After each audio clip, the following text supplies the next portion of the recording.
1920s, women started to gain more rights, such as the right to vote. Their responsibility increased, so jobs were easier to find, and working outside of their homes was more acceptable. The new woman was a feminist ideal that emerged in the late 19th century that had a profound influence on feminism well into the 20th. The significance of the new woman is that it opened up the opportunity for women in the future to gain more rights and freedoms. One of our events was Black Thursday. At the end of the 1920s, the stock markets crashed and caused the start of the Great Depression. The name given to Thursday, October 24th, 1929, when the Dow Jones Industrial Average plunged 11% at the open in very heavy volume, precipitating the Wall Street crash of 1929 and the subsequent Great Depression of the 1930s. Another event was the Ku Klux Klan. Prohibition caused the rise of the KKK, and they went from hating just blacks to everybody that wasn't a white Native American Protestant. The Ku Klux Klan, or simply the Klan, is the name of 3 distinct movements in the United States. They have all emphasized racism, secrecy, and distinctive customs. All have called for purification of American society, and all are considered part of the right-wing extremism.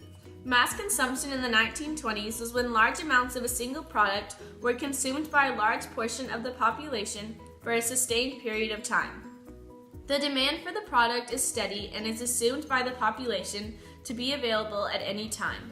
The 1920s is often seen as a decade of prosperity for the United States economy, and a large part of that supposed success came from the use of mass production and mass consumption.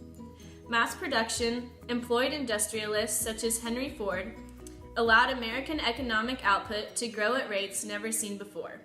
Mass consumption raised the standard of living for a large cross-section of the American population, with appliance and other luxuries more affordable than ever before.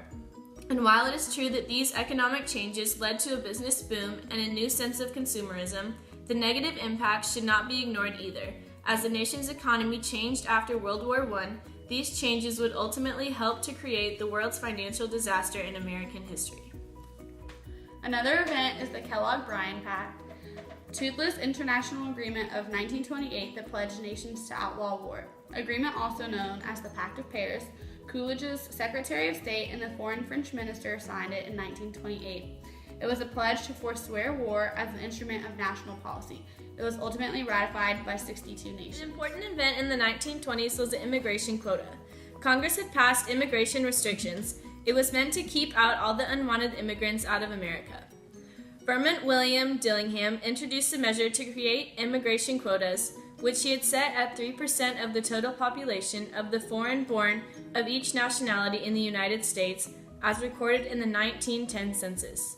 This put the total number of visas available each year to new immigrants at 350,000. It did not, however, establish quotas of any kind for residents of the Western Hemisphere. President Wilson opposed the restrictive act, preferring a more liberal immigration policy, so he used the pocket veto to prevent its passage.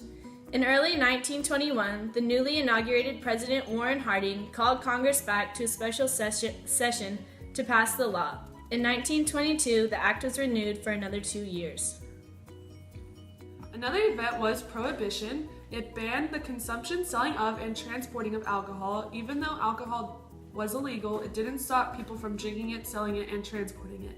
Al Capone was the major gangster that sold alcohol illegally. The significance of Prohibition is that it helped from future laws and guidelines to help make our country a safer place. Policy set by the federal government to determine the number of immigrants that would be allowed into the country. After the Second World War, mainly Europeans were preferred as immigrants. The literacy test alone was not enough to prevent most potential immigrants from entering, so members of Congress sought a new way to restrict immigration in the 1920s. Another event was the 19th Amendment, which gave women the right to vote. It was ratified on August 18, 1920. At the time the U.S. was founded, its female citizens did not share all of the same rights as men, including the right to vote. The significance of the 19th Amendment is that it opened up the opportunity for women in the future to gain more rights and freedoms. Another important event was Schenck versus U.S. It happened in 1920 and was between Charles Schenck against the U.S. Supreme Court. Schenck mailed a letter to men who were drafted to not report to duty. This was a break in the Espionage Act, which was a law aimed at spies and people who opposed the war.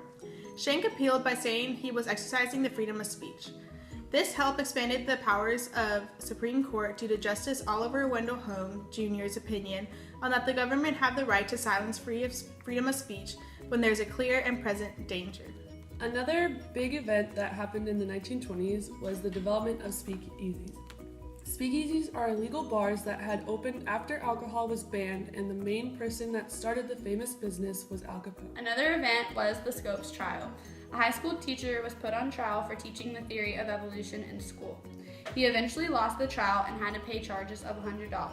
The Scopes trial, formerly known as the State of Tennessee versus John Thomas Scopes and commonly referred to as the Scopes Monkey Trial, was an American legal case in 1925 in which a high school substitute teacher, John Scopes, was accused of violating Tennessee's Butler Act, which made it unlawful to teach human evolution in any state-funded school.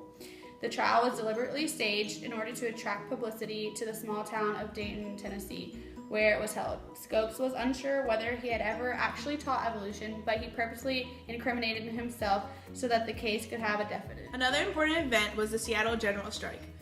35,000 shipyard workers walked off the job demanding higher wages and shorter hours. In the end, the workers returned to work but without any gains. The strike began in shipyards that had expanded rapidly with war production contracts. 35,000 workers expected a post-war pay hike to make up for the 2 years of strict wages controls imposed by the federal government. When regulators refused, the Metal Trades Council Union Alliance declared a strike and closed the yards. After an appeal to Seattle's powerful Central Labor Council for help, most of the city's 110 local unions voted to join a sympathy walkout. The Seattle General Strike lasted less than a week, but the memory of that event has continued to be of interest and importance for more than 80 years. The Red Scare was the fear of communism and other political ideas. This made the U.S. tense, later leading people into jail or driven out of the country due to the belief of communism.